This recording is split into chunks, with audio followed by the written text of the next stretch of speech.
She parked her brand new Bentley right across my barn door, dust swirling everywhere as she slammed it shut, arms crossed, chin up, with that look people get when they think money makes them untouchable. "You're not allowed to use this barn anymore," she hollered, practically inviting the whole road to come watch. I remember my fists curling tight, but I kept my voice steady. Steady as a fence post in a storm. "This is my land. Move your car," I told her.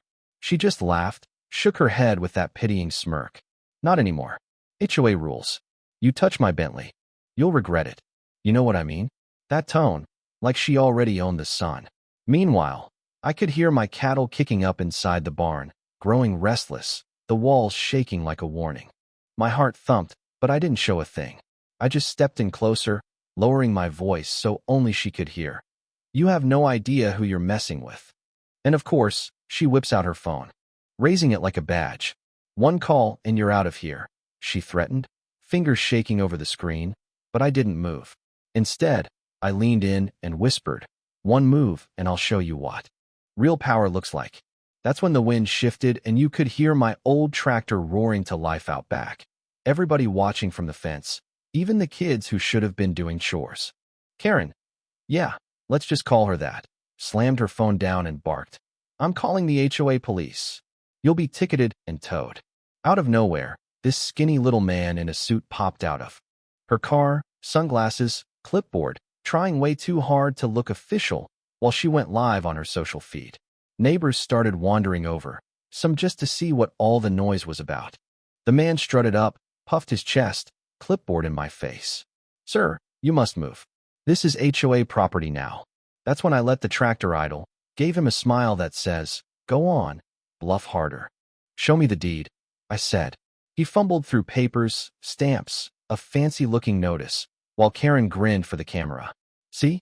Rules win," she crowed. I just shook my head. "You can buy a car, but you can't buy a right." Then, a tall guy in plain clothes stepped forward from the crowd. At first, I figured he was another neighbor, but he took the clipboard, read the paper, and his whole face changed. He didn't reach for a badge, just folded the paper slow, like he'd seen a fake before. Karen started to fidget, noticing the shift.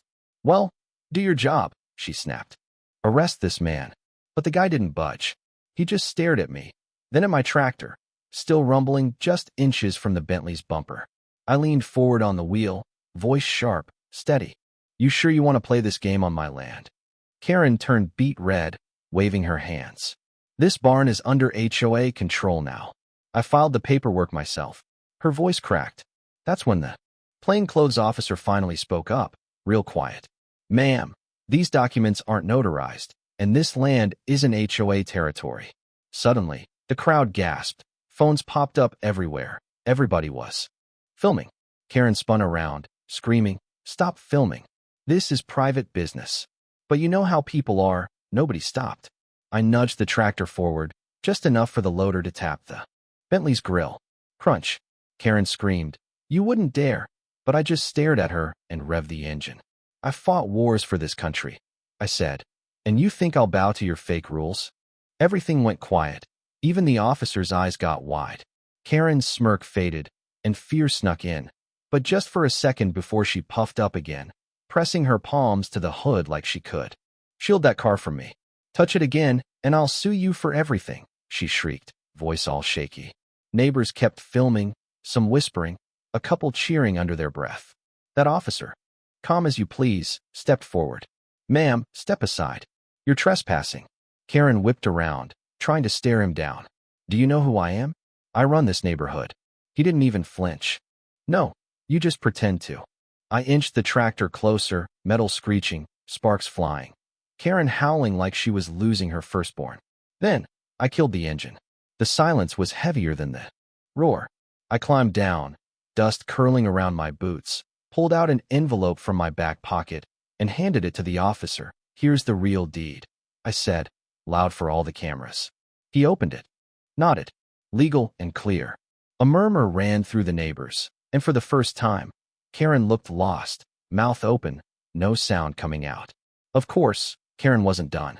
She clapped her hands, called for backup. "Officers, over here. Arrest this man." 2 squad cars rolled up, lights flashing, the crowd parting like Moses and the sea.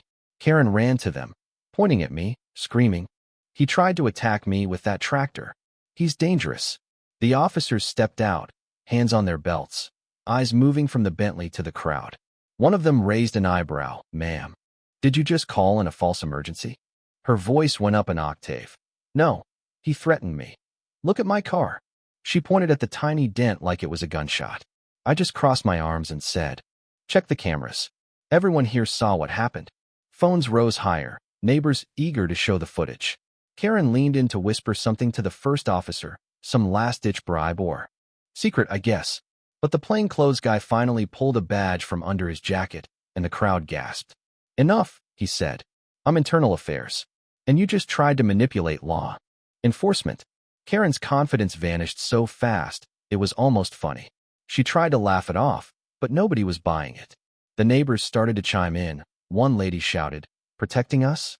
You blocked his barn with your car." Another piped up, "She's bullied everyone for years." Karen spun, mask slipping, yelling lies, but the officer held up her fake paperwork. "This isn't just a lie, ma'am. This is fraud." The squad officer stepped up, cuffs already out. Karen panicked, shoving at the papers, threatening everyone, "Don't touch me. I'll have your badges." Then she pointed at me. "His tractor is a weapon. He should be arrested." I waited out the noise, then pulled out a USB drive. Security cameras cover every inch of this barn. Footage is online. Karen went pale. The crowd started clapping, some openly laughing now. The officer nodded, then looked at Karen, dead serious. "You should have thought twice before trying this stunt." Karen's hands shook as the cuffs went on. Her last words before they pushed her into the car were threats. "You'll all regret this.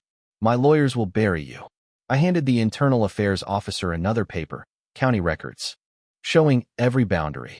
He nodded, looked at her, and said, "Ma'am, you've been trespassing, impersonating authority, filing false reports, and obstructing property rights." That's a long list.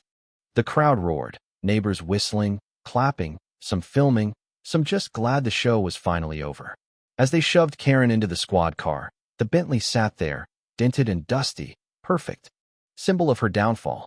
I climbed back onto my tractor, gave a little salute to the crowd, guessed the barn doors open now, and fired up the engine.